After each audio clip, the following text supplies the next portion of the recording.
नमस्कार मंडळी, आपलं स्वागत आहे कुक क्राफ्ट अँड क्रिएशनमध्ये। मी आज घेऊन आले आहे एक भन्नाट आणि वेगळी दिवाळी फराळ रेसिपी, दलिया आणि तांदळाच्या पिठाची कुरकुरीत चकली। चला तर मग लगेच सुरुवात करूया या खमंग आणि खारी चकलीच्या रेसिपीला। तर त्यासाठी मी इथे घेतलेलं आहे 3 वाटी तांदळाचं पीठ आणि 1 वाटी दलिया घेतलेला आहे। त्याला मी छान मिक्सरमध्ये बारीक पीठ करून घेणार आहे आणि ते पीठ मी चाळणीने चाळून घेतलेलं आहे। आता ते आपण छान एकत्र करून घेऊ। आता मी त्यामध्ये अर्धा टीस्पून जिरे पावडर, अर्धा टीस्पून धनिया पावडर, चवीनुसार लाल तिखट, थोडीशी हळद, चिमूटभर हिंग, 1 टीस्पून पांढरे तीळ, 1 टीस्पून ओवा, 1 टीस्पून काळे तीळ, चवीनुसार मीठ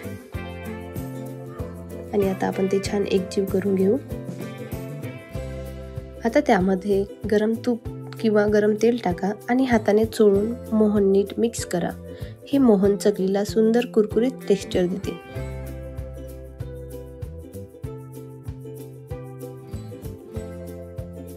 आता थोडं थोडं पाणी घालून घट्ट आणि गुळगुळीत पीठ मळून घेऊ।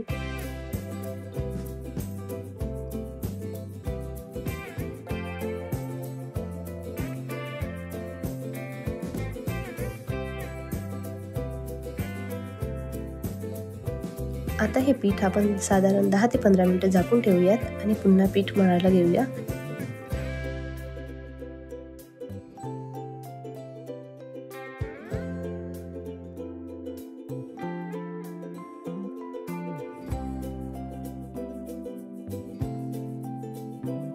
आता आपण जे चकली मेकर वापरणार आहोत त्याला आपण तूप किंवा तेल लावून घेऊया। यामुळे आपली चकली मशीनला चिकटणार नाही। लक्षात ठेवा, तूप जास्त लावल्यास चकली बाहेर येताना तुटू शकते, त्यामुळे तूप कमी आणि योग्य प्रमाणात लावल्यास चकलीची चव आणि टेक्स्चर खूप छान होईल।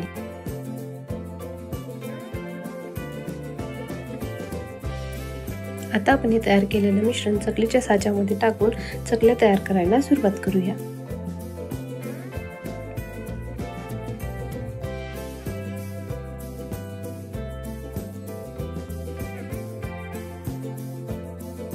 इथे मी प्लेट्स घेतलेले आहे चकली तयार करायला। आता त्यालाही आपण छान तूप लावून घेऊ किंवा तेलही लावता येईल, तुम्ही ताटही वापरू शकता।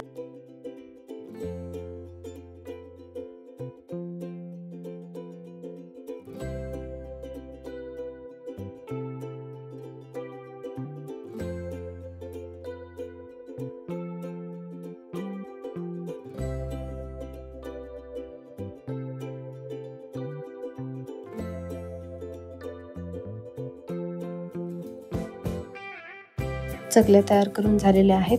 तेल मध्यम तापमानावर गरम करून घ्या आणि चकल्या सावकाश तेलात सोडा आणि मध्यम आचेवर सोनेरी रंग येईपर्यंत तळा।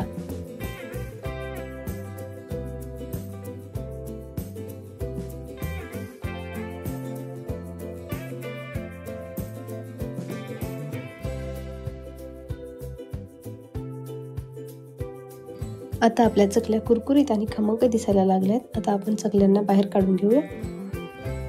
चकल्या थंड झाल्यावर हवा बंद डब्यात साठवा। या चकल्या अगदी कुरकुरीत, हलक्या आणि खूप दिवस टिकणाऱ्या असतात। दिवाळीच्या फराळात हा एक खास आणि नवा फ्लेवर नक्की जोडा। जर ही रेसिपी तुम्हाला आवडली असेल तर व्हिडिओला लाईक करा, शेअर करा आणि सबस्क्राईब करायला विसरू नका आणि कमेंटमध्ये सांगा तुम्ही कोणत्या प्रकारची चकली बनवता। धन्यवाद। पुन्हा भेटूया पुढच्या स्वादिष्ट रेसिपीमध्ये।